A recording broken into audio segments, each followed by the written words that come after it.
I know this much is true. ये 2020 की एक American drama television mini series है, written and directed by Derek Cianfrance. ये series based है 1998 की सेम नाम की नॉवल के ऊपर बाय वॉली लैम्ब। इस सीरीज़ में हम लीड रोल पर देखते हैं मार्क रफेलो को। उन्होंने दो कैरेक्टर्स को प्ले किया है जिनका नाम है डोमिनिक एंड टॉमस बर्डसी।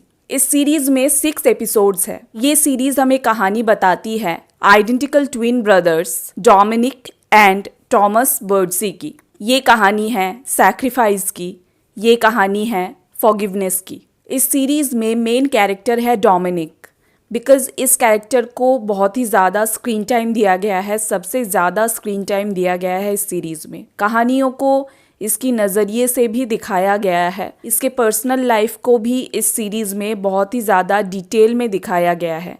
बहुत ही अच्छे से इस कैरेक्टर को डेवलप किया गया है इस सीरीज़ में। बट मैं टॉमस को भी उतना ही ज़्यादा देखना चाहती थी जितना ज़्यादा डोमिनिक को दिखाया गया है इस सीरीज़ में। बट उनको ज़्यादा स्क्रीन टाइम नहीं दिया गया है, बट जितना भी स्क्रीन टाइम उनको दिया गया है वो बस छा गए, मैं बस इतना कह सकती हूँ। अब वो कैरेक्टर ऐसा है कि उनको जितना भी मैं देख रही थी मेरा मन ही नहीं भर रहा था। और वो मार्क रफेलो का परफॉर्मेंस, इसी वजह से वो कैरेक्टर मुझे और भी ज़्यादा पसंद आ गया था। दो भाई के बीच के रिलेशन को इस सीरीज़ में बहुत ही अच्छे से दिखाया गया है, बहुत ही अच्छे से डेवलप किया गया है उनके रिलेशन को। मैं लास्ट तक उनके बीच का जो प्यार है वो देखकर बहुत ही ज़्यादा इमोशनल भी हो गई थी। इतना डेडिकेशन के साथ अपने भाई से प्यार करना सच में बहुत ही ज़्यादा इमोशनल कर देता है वो चीज़। मेंटल हेल्थ इश्यूज़ भी इस सीरीज़ में एक बहुत ही इम्पॉर्टेंट रोल प्ले करती है। मार्क रफेलो अब वो एक ग्रेट एक्टर है एंड सालों से वो हमें अमेजिंग परफॉर्मेंसेस देते आ रहे हैं एंड आज भी दे रहे हैं। मैं जब उनको स्क्रीन पर देखती हूँ एक्टिंग करते हुए तब मुझे एक आउटस्टैंडिंग एक्टर नज़र आता है। मैं उनको बहुत ही ज़्यादा रिस्पेक्ट करती हूँ एज एन एक्टर। अब बहुत सारे लोग उनको सिर्फ हल्क के रूप में ही जानते हैं। ऑफ कोर्स मैं उनको हल्क के रूप में बहुत ही ज़्यादा पसंद करती हूँ, बट इस सुपर हीरो के इमेज के बाहर भी वो एक आउटस्टैंडिंग एक्टर है। बहुत सारे लोग शायद इस चीज़ को नहीं जानते हैं, बट मैं उनके एक्टिंग को बहुत पहले से जानती हूँ। मैंने इनको first time eternal sunshine of the spotless mind में देखा था। उसके बाद ज़ोडियक हो या फिर स्पॉटलाइट हो या फिर डार्क वाटर्स हो, हर एक मूवी में वो साबित करते आए हैं दैट वो एक आउटस्टैंडिंग एक्टर है। बट इस सीरीज़ में उन्होंने जो परफॉर्मेंस दिया है ये आज तक का उनका बेस्ट परफॉर्मेंस है। क्या आउटस्टैंडिंग एक्टिंग की है उन्होंने। मैं बस स्क्रीन पर उनको देखती रह गई। मैं आप लोगों को बता नहीं सकती हूँ उन्होंने क्या एक्टिंग की है। आप लोग बस इस सीरीज़ को देखकर ही एक्सपीरियंस कर सकते हो। उन्होंने दो अलग अलग कैरेक्टर्स को प्ले किया है एंड दोनों कैरेक्टर एक दूसरे से बिल्कुल अलग है एंड उन्होंने दोनों कैरेक्टर्स को आउटस्टैंडिंग तरीके से प्ले किया है। ये शो पूरी तरह से उन्हीं का शो है, उनके एक्टिंग का ही शो है ये। Dominic and Thomas.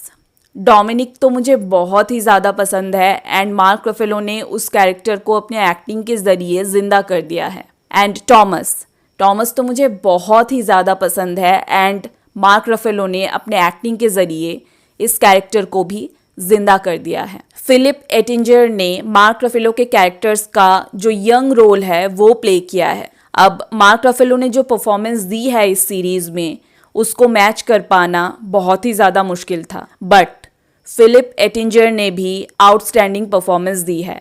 उनका परफॉर्मेंस देखकर ऐसा लग रहा था दैट मार्क रफेलो के कैरेक्टर्स का यंग वर्जन ही हम देख रहे हैं, जो एक बहुत ही अच्छी बात है एंड मैं उनका एक्टिंग देखकर बहुत ही ज़्यादा इम्प्रेस हुई हूँ। बाकी के जितने भी एक्टर्स हैं सभी ने अपने अपने रोल को बहुत ही अच्छे तरीके से प्ले किया है एंड मार्क रफेलो ने जितना रियलिस्टिक परफॉर्मेंस दी है सभी ने अपने अपने रोल को बहुत ही रियल तरीके से इस सीरीज़ में निभाया है।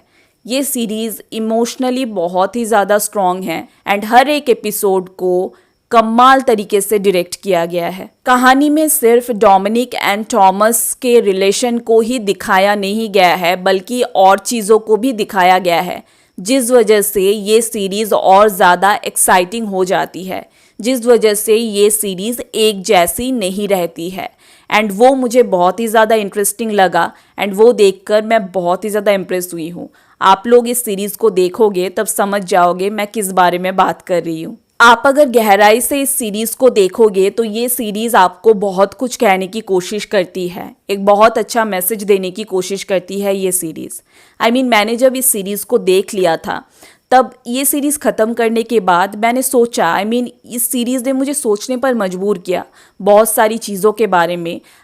ये सीरीज़ हमें जो कहने की कोशिश करती है, ये सीरीज़ देखने के बाद मैं भूली नहीं, ये सीरीज़ मेरे साथ कहीं ना कहीं रह गया। अब ऐसी जो सीरीज़ होती है वो इमोशंस को, कहानियों को बहुत ज़्यादा डिटेल में दिखाती है।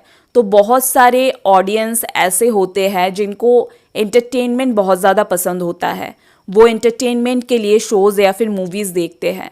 तो फिर उन लोगों को मैं बस इतना ही कहना चाहूँगी दैट ये शो एक ऐसा शो है जिसमें इमोशंस एंड कहानियों को बहुत ही डिटेल में दिखाया गया है एंड वही माइंड सेट करके आप लोग इस शो को देखना।